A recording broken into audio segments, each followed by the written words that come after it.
என்னடா இது Spiderman shooting start பண்ணதுல இருந்து அவெஞ்சர்ஸ் டூம்ஸ்டேவ மறந்துட்டாங்க போல.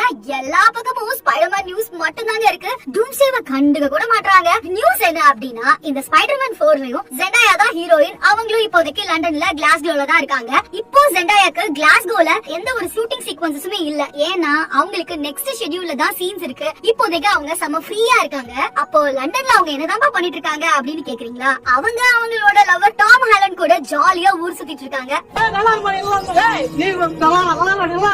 இந்த படத்தை பொறுத்த வரைக்கும் ஜெண்டாயாக்கு அதிகமான ஸ்கிரீன் ஸ்பேஸ் இருக்காது. ஆனாலும் அவங்க ஒரு முக்கியமான ரோல பிளே பண்ணுவாங்க அப்படின்னு சொல்றாங்க. அடுத்து அப்படியே பனிஷர் கிட்ட வந்தோம்னா, பனிஷருக்கு ஒரு ஸ்பெஷல் பிரசன்டேஷன் டிஸ்னி பிளஸ்ல பண்ணிக்கிட்டு இருக்காங்க. இப்போ அதுல இருந்து பனிஷரோட new full look costume release பண்ணிருக்காங்க. அதுல பாத்தீங்கன்னா அவரு டேர் டெவில்ல யூஸ் பண்ண காஸ்டியூமை விட இது கொஞ்சம் நிறையவே அட்வான்ஸ்டா இருக்கு. நிறைய கன்ஸ் அண்ட் கேட்ஜெட்ஸ் எல்லாம் ஆட் பண்ணிருக்காங்க. பார்க்கவே செம பயங்கரமா இருக்கு. அண்ட் இந்த டிஸ்னி பிளஸ் பிரசன்டேஷன் முடிஞ்சதுக்கு அப்புறமா இதே காஸ்டியூம்ல தான் ஸ்பைடர்மேன் 4லயும் அவரு அப்பியர் ஆவார்னு சொல்றாங்க. அண்ட் பனிஷருக்கு ஏன் இந்த மாதிரி ஒரு காஸ்டியூம்ல அப்கிரேட் பண்ணிருக்காங்க அப்படின்னு பாத்தீங்கன்னா, இந்த ஸ்பைடர்மேன் 4ல பனிஷர் ஹைலி டேஞ்சரஸ் த்ரெட்டா ஃபேஸ் பண்ணுவார்னு சொல்றாங்க. அதுக்காக தான் இந்த காஸ்டியூமை பயங்கரமா அப்கிரேட் பண்ணிருக்காங்க. மேபி அவரு ஹல்க் கூட சண்டை போடுற மாதிரியான சீக்வன்ஸும் இருக்கும்னு நினைக்கிறேன். அண்ட் அதே மாதிரி நீங்க நினைக்கலாம் ஹல்க் பனிஷரை ஈஸியா டிஃபீட் பண்ணிடுவாருன்னு. ஆனா பனிஷர் கேரக்டர் பொறுத்த வரைக்கும் அவர் ஒரு சண்டையில ஜெயிக்கிறதுக்காக எந்த ஒரு எல்லைக்குமே போவாரு. நிறைய டர்ட்டி ட்ரிக்ஸ் கூட யூஸ் பண்ணுவாருன்னா பாத்துக்கோங்களேன். இப்படிதான் காமிக்ஸ்ல ஒரு வாட்டி பனிஷர் ஹல்க் அண்ட் வொல்வரினை டிஃபீட் பண்ணிருக்காரு.